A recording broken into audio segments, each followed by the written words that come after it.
So hello guys, welcome to our channel in focus study. आज हम BRD 101 rural development के question, जो बहुत ही मोस्ट इंपॉर्टेंट क्वेश्चन है, जो आने के चांस 100% हो हैं, उसको हम करेंगे। हम ठीक है डिस्कस करने वाले हैं आंसर्स के साथ। ठीक है, आंसर भी बताऊंगा मैं आपको, पूरा ये क्वेश्चन समझाऊंगा आपको शुरू से एंड तक। ठीक है, तो आप वीडियो को पेशेंटली देखना है। ठीक है, अगर आपको मार्क्स लाने हैं अच्छे, जो आपके 40 नंबर 60 नंबर आपको स्कोर करना है, तो मैं 2-3 दिन में पूरी वीडियो अपलोड कर दूंगा, जिससे आपके 60-70 मार्क्स ईजिली आ सकते हैं। ठीक है, सो हमारा पहला जो बहुत इंपॉर्टेंट क्वेश्चन है, जो बहुत बार आ चुका है, what do you understand bye caste system, discuss discuss it's silent feature. Hindi में हम देखो, हिंदी इंग्लिश दोनों करेंगे। ठीक है, ताकि सारे मीडियम के लिए हेल्प हो जाए। जाति व्यवस्था से आप क्या समझते हैं, इसकी मुख्य विशेषता पर चर्चा करें। ठीक है, तो इसका आंसर हम देखते हैं पहले क्या होगा इसका आंसर। तो देखो, जाति व्यवस्था की डेफिनेशन क्या होती है। जाति व्यवस्था ऐसे समूह को कहते हैं जिसका एक सामान्य नाम होता है, जिसमें सदस्यता का आधार जन्म माना जाता है, और जो सामाजिक व्यवहार के मामले में अपने सदस्यों पे क्या लगाता है, पाबंदी लगाता है। देखो, ऐसे इंग्लिश में अगर हम बोले तो जाति व्यवस्था, it is a group in which there is a common name, और membership of their caste is based on their birth. ठीक है, क्योंकि इनकी जो किसी भी अगर जाति की बात करें, तो उसके लिए हम कोई डिग्री हमें नहीं लेनी होती, ना कोई हमें रजिस्ट्रेशन करवाना होता है। ठीक है, हम जाति के लिए क्या करते हैं, अगर हम घर में पैदा हुए और जिस जाति की होगी, वही जाति हमारी जाति हो जाती है। तो जाति का आधार क्या होता है, सदस्यता कैसे पाते हैं हम, जाति में जन्म लेके पाते हैं। ठीक है, और ये क्या करता है, हमारे को एक तरह से हमारे सदस्य को सामाजिक चीज़ों से क्या करता है, प्रतिबंध लगाता है। लाइक मोमडन्स में, देखो मैं जाति पे नहीं बोलूँगा, लाइक मोमडन्स में क्या होता है, बुरखा के ऊपर होता है, बहुत सारी चीज़ें होती हैं, तो उनकी एक अलग अपनी सोच है। ठीक है, हिंदुओं में अलग अपनी सोच है, तो ये सारी सोच जाति व्यवस्था पर होती है। ठीक है, धर्म पे नहीं, सॉरी जाति पे चलते हैं हम, ये ज़्यादा धार्मिक हो गया है। ठीक है, तो आप समझ सकते हैं जाति व्यवस्था क्या होती है। ग्रुप होता है जिसमें सामान्य नाम होता है, जिसकी सदस्यता जन्म के आधार पे होती है। अब इसकी विशेषताएं क्या क्या होती हैं, उस पर डिस्कस करते हैं। पहला तो यही होता है कि जाति जन्म पर आधारित होती है। इसका मतलब क्या हुआ कि birth is based on, sorry caste is based on birth. ठीक है, जो कास्ट होती है वो बर्थ पे बेस्ड होती है। ठीक है, सेकंड पॉइंट है, जाति का अपना परंपरागत व्यवसाय होता है। ठीक है, इसके इंग्लिश में अगर बोले तो every every caste has its on business, या फिर हाँ ऐसे बोल सकते हैं। क्यों? क्योंकि देखो, पहले कोई बिजनेस का ये नहीं था कि ये जाति, अब जैसे हम बोलते हैं ना, बनिया बोलते हैं, मोची बोलते हैं, दर्जी बोलते हैं, तो ये सब कैसे बने, ये जाति नहीं थी कोई। ठीक है, लोग काम करते गए, और काम करते करते इनका एक ग्रुप बन गया। अब इनके ग्रुप को किस नाम से जाना जाने लगा, मोची के नाम से, बनिया के नाम से, दर्जी के नाम से। तो ये सब क्या हुआ, ये बनते गया। ठीक है, इनके जन्म के आधार पे फिर ये लोग, इनका व्यवसाय बन गया वो चीज़। ठीक है, तो इस तरह पे से इनको देखा जाता है। ठीक है, अब आते हैं थर्ड पॉइंट पे, इसके जाति स्थायी होती है। ठीक है, जाति स्थायी होती है, कोई फिक्स नहीं होता है ये। ठीक है, सॉरी जाति फिक्स होता है, गलत बोलते हैं मैंने, जाति फिक्स होती है। कोई ये नहीं कि हम यहाँ पे मतलब आए और फिर जाति चेंज कर ले, चेंज करने का हमारा संवैधानिक अधिकार है, लेकिन वैसे नहीं हो सकता। सॉरी, धर्म चेंज करते हैं, जाति चेंज नहीं होती, जाति वही रहती है। अगला है ऊंच नीच की भावना। देखो, अच्छी चीज़ें भी होती हैं जाति में, बुरी चीज़ें भी होती हैं। तो बुरी चीज़ों में क्या आता है, ऊंच नीच की भावना। और इंडिया में जाति के आधार पे ऊंच नीच की भावना तो कॉमन चीज़ थी पहले भी, और अभी भी बहुत ज़्यादा होती, अभी भी बहुत कम हो गई है, लेकिन पहले से, मतलब पहले जितनी थी उतनी नहीं है अब। ठीक है, उससे कम हो गई है, लेकिन है अभी भी। अगला है मानसिक सुरक्षा प्रदान करना। जाति मानसिक सुरक्षा भी प्रदान करता है लोगों को। ठीक है, और ठीक है, तो इसका इंग्लिश में कैसे बोल लेंगे, it provide mental health health ठीक है, मेंटल हेल्थ सिक्योरिटी। ठीक है, और थर्ड पॉइंट को इंग्लिश में कैसे बोल सकते हैं, कास्ट इज़ परमानेंट। ठीक है, और फोर्थ पॉइंट में क्या कर सकते हैं, it is based on biased system, ऐसे हो सकता है। सिक्स पॉइंट है विवाह संबंधी प्रतिबंध। जाति जो है, जो कास्ट जो है, वो मैरिज पे भी इफेक्ट करता है। ठीक है, जैसे कास्ट होता है कि मेरी कास्ट की नहीं है, मैं इससे शादी नहीं कर सकता, या फिर कभी कभी होता है ना, घर में होता है कि ये हमारी कास्ट की है तो इससे हम शादी करेंगे।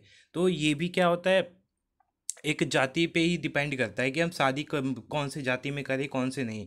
ठीक है, तो शादी जो होती है वो जाति पे देख के की जाती है मोस्ट ऑफ। ठीक है, ये भले ही 10-20% इंडिया में अभी भी ऐसा नहीं होता, लेकिन 80-90% लोग अभी भी जाति पे बिलीव करते हैं। ठीक है, और शादी भी उसी हिसाब से होती है।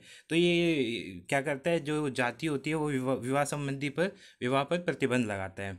ठीक है, और समाज का विभाजन करता है। इट डिवाइड क्या बोलेंगे, सोसाइटी। ठीक है, समाज का क्या करता है, विभाजन करता है, समाज को बांटता है, जो कि गलत बात है। ठीक है, जाति वैसे बांटता ही है। ठीक है, तो हमारा पहला क्वेश्चन यहाँ पे हमारा कवर हो चुका है। ठीक है, अब आते हैं हम सेकंड क्वेश्चन पे। सेकंड क्वेश्चन है हमारा, what do you understand by rural development, what are its component and objective. Hindi में पढ़े तो ग्रामीण विकास से आप क्या समझते हैं, इसके घटक और उद्देश्य क्या है।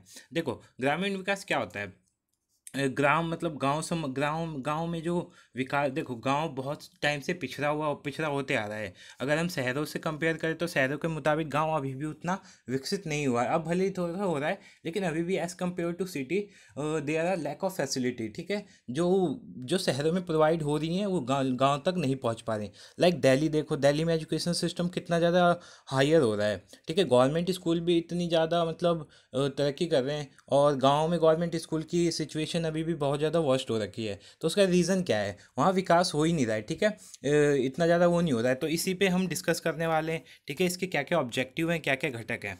ठीक है, तो आते हैं हम अपने सेकंड क्वेश्चन पे।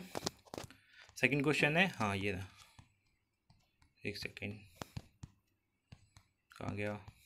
हाँ, देखो विकास तो आप लिख सकते हो, विकास क्या होता है, गांव गांव को किसी भी गांव को या किसी भी ग्रामीण इलाके को आर्थिक, सामाजिक और मानसिक रूप से क्या करना है, बढ़ाना या उसका विकास करना ही क्या होता है, ग्रामीण विकास होता है। अब इसके घटक क्या होते हैं, पहला आर्थिक विकास होता है। ठीक है, आर्थिक विकास मतलब पैसों से रिलेटेड जो भी विकास करेंगे उसे आर्थिक विकास बोलेंगे। ठीक है, फाइनेंशियल डेवलपमेंट। सेकेंड होता है राजनीतिक विकास, इसको इंग्लिश में बोलेंगे पॉलिटिकल डेवलपमेंट। ठीक है, कि वहाँ राजनीति भी कितनी अच्छी हो रही है या नहीं हो रही। और थर्ड पॉइंट है सामाजिक विकास, मतलब सोशल डेवलपमेंट। ठीक है, समाज का विकास कैसे हो रहा है, पता चले आर्थिक विकास हो रहा है लेकिन समाज अभी भी पिछड़ा हुआ है। ठीक है, कुछ लोगों को ही विकास का फ़ायदा हो रहा है, तो समाज को भी साथ में लेकर चलना क्या होता है, सामाजिक विकास होता है, सोशल डेवलपमेंट होता है। फिर फोर्थ नंबर पे आता है मानव विकास। इसमें क्या होता है, ह्यूमन मतलब मानव का विकास हो रहा है कि नहीं हो रहा है हम। ठीक है, मानव का विकास भी जरूरी है, क्योंकि मेन विकास मानव से ही होता है। ठीक है, तो मानव विकास मतलब ह्यूमन डेवलपमेंट। ठीक है, लास्ट पॉइंट है मानव प्रसन्नता और अच्छा होना। मानव प्रसन्नता मतलब ह्यूमन हैप्पीनेस इंडेक्स भी जो आप देखते हो आजकल आता है। ठीक है, तो वो इसी चीज़ पे होता है कि मतलब ग्रामीण इलाकों में भी आदमी खुश है या नहीं है, प्रसन्न है कि नहीं है। ठीक है, सो ये हो गए हमारे कंपोनेंट जो कि हर पेपर में आते हैं। ठीक है, कंपोनेंट मोस्ट ऑफ पेपर में पूछ रखा है। ठीक है, अब इसके ऑब्जेक्टिव पे आते हैं। ऑब्जेक्टिव क्या होते हैं तो आप खुद से भी लिख सकते हैं, मैं पॉइंट्स बता देता हूँ, एक्सप्लेन कर दूंगा। पहला है आत्मनिर्भरता, मतलब सेल्फ रिलायंस होता है कि ग्राम के लोग, ग्राम मतलब ग्रामीण इलाके के लोग खुद पे निर्भर हो जाए। ठीक है, ये होती है आत्मनिर्भरता। सेकंड पॉइंट औद्योगिकरण, मतलब वहाँ पे क्या हो, औद्योगिकरण आए। ठीक है, औद्योगिकरण का मतलब होता है कि गाँवों में भी फैक्ट्रीज जो हैं वो लगे। ठीक है, जिससे गांव के लोगों को रोजगार मिले। ठीक है, थर्ड पॉइंट है आधुनिकरण, मतलब मॉडर्नाइजेशन। इसका मतलब क्या होता है कि ये वो व्यवस्था है जिसके अंतर्गत उद्योग और शहरीकरण को बढ़ावा दिया जाता है। ठीक है, तकनीकी आधार पर भी बल दिया जाता है ताकि शहरों की तरह ही गाँवों में भी विकास हो जाए। फोर्थ पॉइंट है आय की विषमताओं को कम करना। आय की विषमता तो इंडिया की बहुत बड़ी प्रॉब्लम है। क्यों, क्योंकि मोस्ट ऑफ जो पैसे हैं इंडिया के 5% लोगों के पास है, बाकी 95% लोगों के पास कुछ भी नहीं है। ठीक है, तो ये जो आय की असमानता है गाँव गाँव में भी बहुत ज़्यादा है, तो इसको कम करने का भी लक्ष्य किसका है, उद्देश्य किसका है, ग्राम विकास का है। ठीक है, थर्ड पॉइंट फिफ्थ पॉइंट है गरीबी और बेरोजगारी को हटाना। है तो कॉमन चीज़ है, ये आप बता सकते हो। सिक्स्थ है क्षेत्रीय विषमताओं को दूर करना, मतलब कहीं कहीं होता है कि कुछ कुछ क्षेत्र गांव के बहुत ज़्यादा विकसित हो जाते हैं, कुछ कुछ नहीं होते, तो उसको हम कैसे चेंज कर सकते हैं वो भी हमें बताना है। सेवन्थ पॉइंट है पिछड़े वर्ग का उत्थान करना, जो बहुत ज़्यादा बैकवर्ड सोसाइटी है उसको भी ग्राम विकास के साथ साथ जोड़ना है, उसको भी विकास का भागीदारी बनाना है। ठीक है, सो हमारा सेकेंड क्वेश्चन कंप्लीट। अब आते हैं थर्ड क्वेश्चन पे। Describe the role and function of voluntary organisation in rural development. ठीक है, हिंदी में पढ़े तो ग्रामीण विकास में स्वैच्छिक संगठनों की भूमिका और कार्यों का वर्णन करें। ये भी 8 या 9 बार क्वेश्चन आ चुका है पेपर में, तो ये भी काफ़ी इंपॉर्टेंट क्वेश्चन है, इसको भी हम डिस्कस कर लेते हैं। ठीक है, तो देखो स्वैच्छिक संगठन होता क्या है, वॉलंटरी ऑर्गेनाइजेशन क्या होती है। यह व्यक्तियों का एक समूह होता है जिन्होंने स्वयं को एक विधि समूह निकाय के रूप में संगठित कर लिया ताकि इसके माध्यम से समाज सेवा प्रदान कर सके। सिंपली बोले तो एनजीओ होता है। ठीक है, इसमें लोग अपनी मर्जी से इकट्ठा होते हैं और एक ग्रुप बनाते हैं, लोगों का ग्रुप बनता है जो कि क्या करता है, बिना किसी निस्वार्थ के, बिना किसी फ़ी के, बिना किसी चार्जेस के क्या करता है, लोगों की सेवा करता है। ठीक है, तो इसे क्या बोलते हैं, वॉलंटरी ऑर्गेनाइजेशन बोलते हैं। ठीक है, सो आपको ये समझ में आ गया होगा। अब इसके नियम मतलब इसका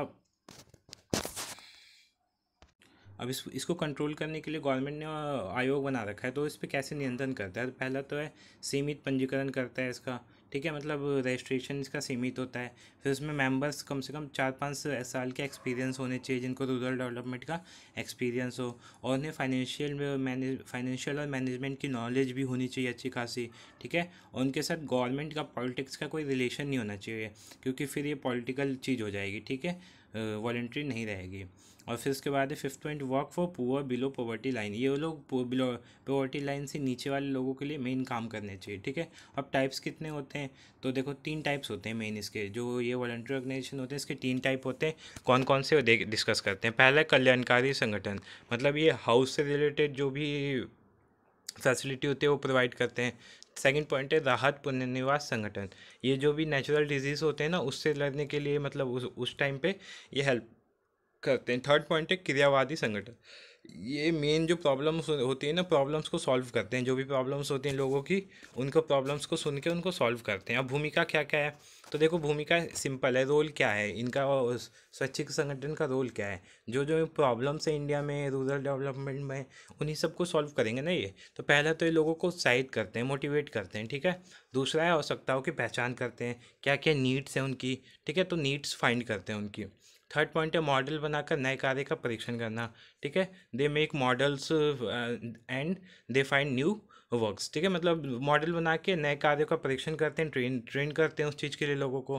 ठीक है, फिर बंधुआ मजदूरों का पुनर्निवास, जो बंधुआ मजदूर होते थे उनको दोबारा रहने के लिए घर, उनको फैसिलिटी देना, ये सब करते हैं। ठीक है, दहेज प्रथा के अंत में भी, देखो अंत तो नहीं बोलेंगे, लेकिन बहुत ज़्यादा इन्होंने हेल्प की है, क्योंकि उस टाइम पे गर्ल्स की इस एजुकेशन और उनको शादी होने से रोकना, इसमें वॉलंटरी ऑर्गेनाइजेशन ने और एनजीओ ने बहुत ज़्यादा हेल्प करी थी। फिर मजदूरी व्यवस्था को ठीक करना, उनको ढंग से पैसे मिल रहे हैं नहीं, उस चीज़ में हेल्प करने में भी वॉलंटरी ऑर्गेनाइजेशन ने हेल्प करी है बहुत ज़्यादा।